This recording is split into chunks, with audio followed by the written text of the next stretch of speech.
So it's just jealousy at this point. So let's move on to the next team in the NFC North here. We do have the Minnesota Vikings, a team that you were just speaking at. That they did finish 7-9 last season, missing the playoffs. So Wyatt, who was their best pickup in this year's 2021 draft? I wish I could go with every single person here because I think that they were perfect all around the board. But Darasol, they got Darasol on a steal. I think he was a top 15 guy. They traded all the way down, still got their guy, and they were in the 20s whenever they picked him. But with that being said, the biggest steal of the draft. You heard me right here. You ready? The biggest steal of the draft came to the Vikings.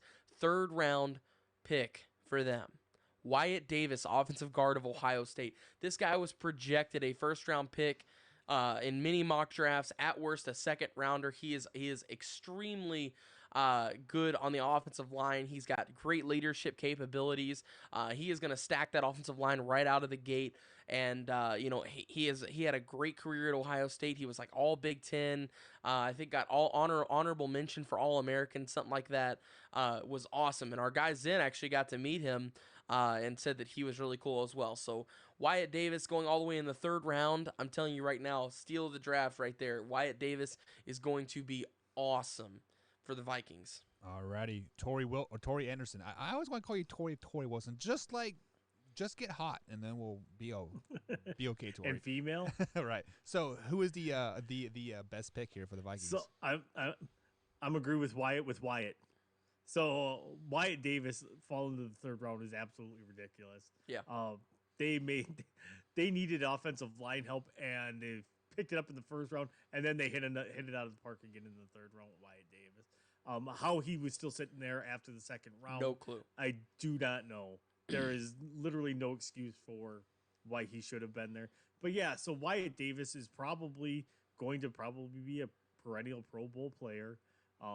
If not borderline, probably Hall of Famer. Like there's not much in his game that needs a lot of work. He does lunge a little bit on his blocks, but his athleticism is really good, and he fits their scheme.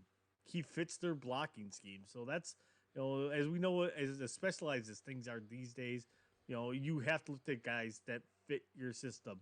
And that's the one thing as I gotten older, where like you see like all these names, like, man, how did we pass up on this guy? You're looking for guys that are a good fit for your scheme, as much as you are what kind of player they are. Yeah, Tori, you bring a great point there. It is all about the scheme fit, not necessarily the best player or the best player on the board. It's how they fit your scheme. That is a great point there. We have not said that at all here on the Man Hour since the draft has been under us here. So with that being said, we've given our best picks. Worst pick, Tori. I'm going to go with Zach Davidson, tight end out of Central Michigan. Not a very fast guy. He had good production in 2020. Tested like he was a good person. Big target, but he will threaten the seam because of his speed, but he doesn't know how to run a route. And he probably was more of Kyle Rudolph number 2. Right. Except for maybe he can probably stay healthy, unlike Rudolph. So That's true. But I thought it was a reach. Again, a guy that probably was going to go undrafted. So you took him in the 5th round. 2 rounds is pretty good. Like, you have to be excuse me. And he went to Central Missouri. So how much tape did you actually have on Central Missouri? Right. And I think all of those FCS schools opted out of this season, to be honest with you. Just like I don't think he even played this season. Definitely correct me if I'm wrong. But why? Who was your worst pick for the Vikings? None. Not a single bad pick, I don't think. This is the only time you'll ever see me do this on the draft grades. I think that they had a perfect draft for what they were, where they were, who they picked, the steals that they got. Darasol as late as they got him. Like we mentioned, Wyatt Davis as late as they got him. They solved all of their issues. They addressed every single one of them, and they made great picks, I think, at everywhere they were. They added depth at tight end where Kyle Rudolph just left. They added offensive line depth. I mean, personally, I think that the Vikings had the best draft in the NFL. I'm going to kick it to you, and I think I know your answer. It's going to be a B+, but what do you grade the Vikings? I give them a solid C. They were, oh, no, I'm just kidding. No, A plus, A plus for sure.